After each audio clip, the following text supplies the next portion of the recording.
1975 में एक बहुत ही हल्के फुल्के अंदाज में ऋषिकेश मुखर्जी ने ऐसी पिक्चर बनाई थी जो कई बड़े संदेश दे गई।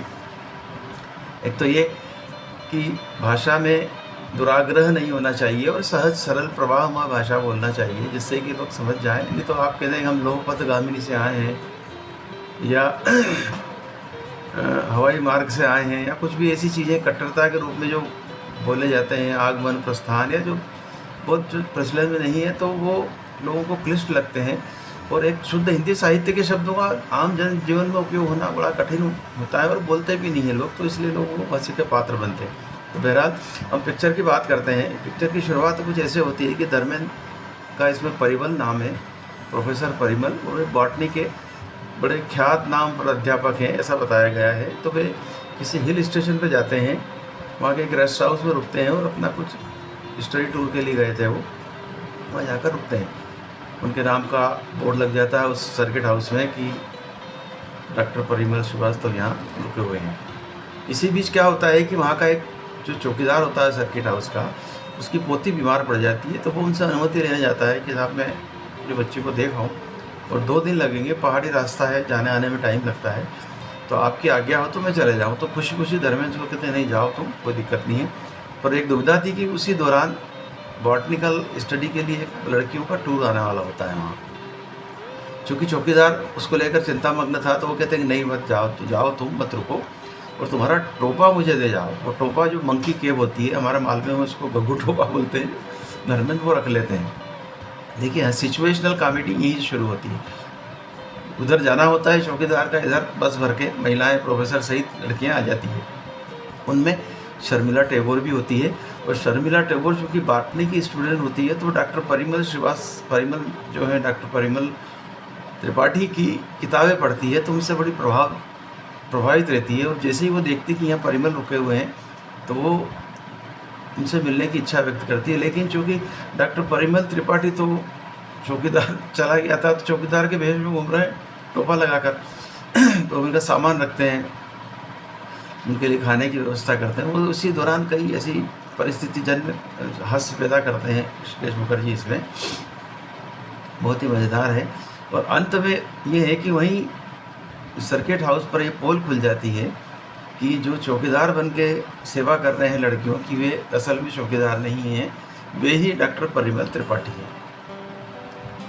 चूँकि शर्मिला टैगोर पकड़ लेती है धर्मेंद्र को और वो उनसे कहीं न कहीं प्रभावित रहती है, तो और वहाँ जब उनको देखती है सुंदर और सुकुमार एक प्रोफेसर के रूप में, तो उनसे प्रेम कर बैठती है। और वो जाते जाते उनको चिट्ठी थमा जाती है, अपना पता दे के चली जाती है। बस रवाना हो जाती है। इधर धर्मेंद्र भी उस शर्मिला टैगोर से प्रभावित हो जाते हैं। तो एक तरह की अरेंज मैरिज तय होती है। डेविड जो है वो शर्मिला टैगोर के परिवार के हैं, तो वे रिश्ता तय करवा देते हैं। उनकी शादी धूमधाम से होती है शर्मिला टैगोर की। और यही पेच हो जाता है कि उस शादी में शर्मिला टैगोर के जीजा जो बॉम्बे रहते हैं, ओम प्रकाश, वे किसी कारण बीमारी कारण आ नहीं पाते हैं। शादी हो गई। शादी के बाद जिस तरह से लड़कियां हमने जीजा जी से प्रभावित होती है, तो बार बार वो धर्मेंद्र के सामने जीजा जी का जिक्र कर देती है कि हमारे जीजा ऐसे, हमारे जीजा वैसे, जीजा महान है। धर्मेंद्र चिढ़ जाते हैं कि भाई ऐसा कौन सी पर्सनैलिटी है जो शादी मुझसे करी और तारीफ तुम जीजा की कर रहे हो। तो ये आमतौर पर होता है ऐसा। तो मन ही मन ठान लेते हैं धर्मेंद्र कि अभी जीजा को सबक ठिकाना है। और इसी बात उन्हें अवसर मिल जाता है, पिक्चर में अवसर पैदा किया जाता है कि बम्बई में बैठे जीजा ओम प्रकाश को इलाहाबादी ड्राइवर चाहिए। और एक तार आता है डेविड के पास। डेविड जिक्र करते हैं धर्मेंद्र से, तो धर्मेंद्र कहते हैं कि चलिए अब यहीं से हम शुरू करते हैं मछली मजाक का काम। ड्राइवर बन के इलाहाबादी में जाता हूँ और बाद में पीछे से शर्मिला टैगोर को आप भेज देना। धर्मेंद्र पहुँच जाते हैं ड्राइवर बन के, बढ़िया ड्राइवर की ड्रेस में, सफ़ेद कैप लगा के, फिएट कार वगैरह, और जाते ही वो हमला करते हैं ओम प्रकाश की शुद्ध हिंदी पे। जितनी शुद्ध हिंदी ओम प्रकाश बोलते हैं उससे दुगनी ही हस्त प्रक्षालन कर लें और प्रस्थान करें, वाहन आपके सेवा में लगा दिया जाए, इस तरह की कई चुनिंदा हिंदी के शब्दों का उपयोग कर करके वो हल्का कर देते हैं ओम प्रकाश को। क्योंकि जीजा जी को ये साबित भी नहीं करना है कि वही परिमल हैं, डॉक्टर परिमल जिनसे शर्मिला टैगोर का विवाह हुआ है। पीछे से शर्मिला टैगोर आ जाती है। अब चूँकि उनके पतिदेव तो ड्राइवर बन के बैठे हुए हैं घर में, तो उनसे मिलना जुलना और सब कुछ रोक, ड्राइवर से संबंध रख नहीं सकते आप, तो छुप छुप कर मिलते हैं। यहाँ धर्मेंद्र कहते हैं, वो धर्मेंद्र से कहलवाते हैं ऋषिकेश मुखर्जी कि भाई छुप छुप के प्यार करने का मजा ही कुछ और है। तो उनका हनीमून इस तरह छुप के चलता है, फिर हमारा भी चलता है, अकेले में मिलते भी हैं। और यहाँ शक हो जाता है ओम प्रकाश को, शर्मिला टैगोर को, उनकी बड़ी बहन को, कि कुछ दाल में काला है और ये जो उनकी बहन है शर्मिला टैगोर, ये ड्राइवर से प्रेम कर रही है, बड़ा गलत काम कर रही है, अच्छा काम कर रही है, लेकिन कुछ ज़्यादा कह भी नहीं पाते हैं वो। तो इसी तरह से सिचुएशनल कॉमेडी किस तरह से पैदा की जाती है फोड़ता के बिना, वो ऋषिकेश मुखर्जी ने इसमें बिल्कुल अच्छी तरीके से समझाया है। हर फ्रेम में कहीं ना कहीं हाथ से जुड़ा है। केस्टो मुखर्जी हैं इस फिल्म में। असरानी पहले से ही बॉम्बे में रह रहे होते हैं, वो डॉक्टर परिमल के दोस्त हैं धर्मेंद्र के। अब ऐसा करते करते खूब परेशान कर लिया जाता है ओम प्रकाश को, तो फिर धर्मेंद्र तय करते हैं कि अब परिमल के रूप में अमिताभ बच्चन और जो है वहाँ इलाहाबाद में रहते हैं, वो भी एक मित्र हैं उनके, और लिटरेचर के प्रोफेसर हैं, वो डॉक्टर परिमल बन के बॉम्बे आएंगे।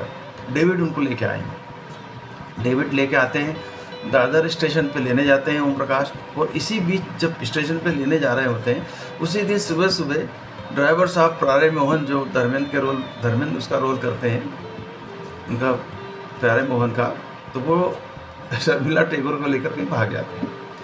यही घर में हाहाकार मच जाता है कि देखिए साहब, उनकी साली साहब को संभाल नहीं पाए जीजा जी, और ड्राइवर लेके भाग गया।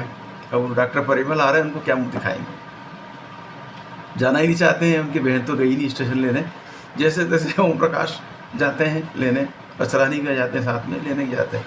अब अमिताभ बच्चन और डेविड दादर स्टेशन पे उतरते हैं, फियाट कारें दिखाई दी है। और आप देखिए 1975 का दादर कितना सुंदर नज़र आ रहा है, कोई भीड़ भाड़ नहीं, 4-6 गाड़ियाँ आती जाती दिखती है। आजकल तो जितने लोग हैं उतनी गाड़ियाँ हैं और इतनी गदर मची हुई भीड़ की। लेकिन उस दादर स्टेशन को देखना आया तो आप चुपके देखिएगा, कितना बढ़िया और सुंदर स्टेशन था वो उस समय। लेने जाते हैं, वहीं दुखद खबर सुना दी जाती है डॉक्टर परिमल को, तथाकथित जो बन के आते हैं कि भाई आपकी पत्नी तो प्यारे मोहन के साथ चली गई है। झूठ मूठ के नाटक में अमिताभ बच्चन नाराज़गी व्यक्त करते हैं। डॉक्टर परिमल जो बन के आते हैं तो वो कहते हैं कि मैं तुम्हारे घर नहीं जाऊँगा ससुराल, मैं तो अपने मित्र असरानी के घर जाकर रुकूँगा। वो भी कहीं बिजनेस नौकरी करते हैं वहाँ पे।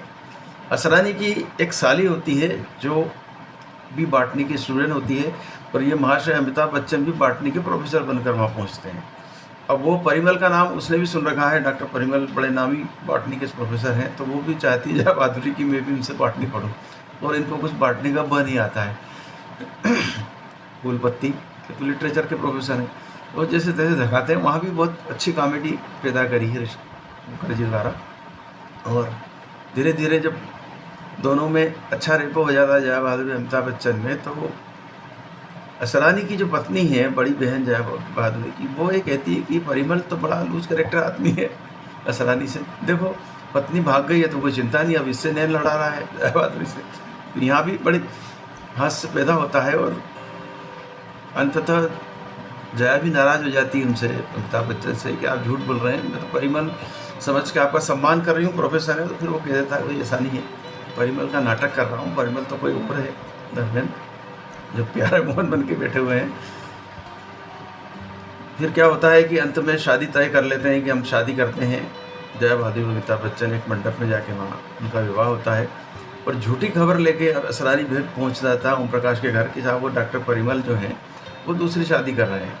सुनंदा जो उनकी शर्मिला टैगोर का नाम लेता है, वो तो है ही सही, चली गई है प्यारे मोहन के साथ, तो ये दूसरी शादी कर रहे हैं, इसको रुकवाइए। तो फिर ये घर डेविड वही जाते हैं, ओम प्रकाश वहाँ सभा शादी मंडप में जाके देखते हैं कि उनकी शादी के फेरे तो हो ही चुके हैं। नाराज़ होते हैं खूब जम के उनके ऊपर, और इसी बीच प्यारे मोहन पोल खोलता है कि भाई मैं डॉक्टर परिमल हूँ, और चूँकि आपके साली जी ने आपकी इतनी तारीफ कर दी थी, इस कारण से मैं जल भून करके आपको सबक सिखाना चाहता था, और इसलिए मैं ड्राइवर बन के आपके घर में आया और ये सब नाटक रचाया। असल में डॉक्टर परिमल मैं हूँ, और अमिताभ बच्चन जो हैं वो मेरे दोस्त हैं जो लिटरेचर के प्रोफेसर हैं, और जया बहादुरी जो है वो उनसे विवाह हो रहा है। और ये शर्मिला टैगोर भी बात कहती कि हाँ ऐसा हुआ है। तो अंत में पिक्चर का जो एंड होता है उसमें ओम प्रकाश कहता है कि भाई मैं आज तक होशियार अपने आप को समझता रहा, खूब शुद्ध हिंदी बोलता रहा, ये करता रहा, लेकिन मैं ही पकड़ नहीं पाया, अपने घर में उर्दू बन गया। यही इसी बिंदु पर आकर फिल्म का एंड होता है। फिल्म में गाने भी 2-3 अच्छे बन पड़े हैं। अब के सज्जन, सावन में आग लगेगी, बदन में शर्मिला टैगोर ने गाया है, लता मंगेशकर ने प्लेबैक दिया है इसमें। तो फिल्म बहुत ही अच्छी है और किस तरह से सिचुएशनल कॉमेडी और बिना भूहड़ता के आपको हर फ्रेम में हंसाया जाए, आनंदित किया जाए और एक छोटा सा संदेश भी दे दिया जाए कि भाषा के नाम पर अड़ियलपन अच्छी बात नहीं है। ये सब काम करने में 1975 में ऋषिकेश मुखर्जी सफल रहे थे और साथ ही उनको मालूम था कि हिंदी का मजाक उड़ा रहे हैं, तो उन्होंने एक फ्रेम में धर्मेंद्र से यह भी कहलवा दिया है कि मैं बड़ा दुखी हूँ कि मैं हिंदी का मजाक उड़ा रहा हूँ, लेकिन चूँकि ओम प्रकाश जो जीजा जी हैं बहुत ही अड़ियलपने करते हैं और पटांग हिंदी बोलते हैं, इस कारण से उनका मजाक उड़ाया जा रहा है। इस तरह से संदेश देकर के वो विवाद जो हो सकता था उसको भी रोका है। तो बहुत ही सुंदर पिक्चर है, यूट्यूब पर उपलब्ध है, आप चाहें तो इसको देखें और मेरी तो राय है कि ज़रूर देखें। 1-2 घंटे का मनोरंजन है। आजकल मार धाड़ और जिस तरह की हिंसा और गेंगा सेपुर और मिर्ज़ापुर जताने कितने खून भरे पुर सामने आ रहे हैं, उनकी बजाय तो ये विशुद्ध कॉमेडी देखना आनंदित करेगा। नमस्कार, हरीशंकर शर्मा की ओर से।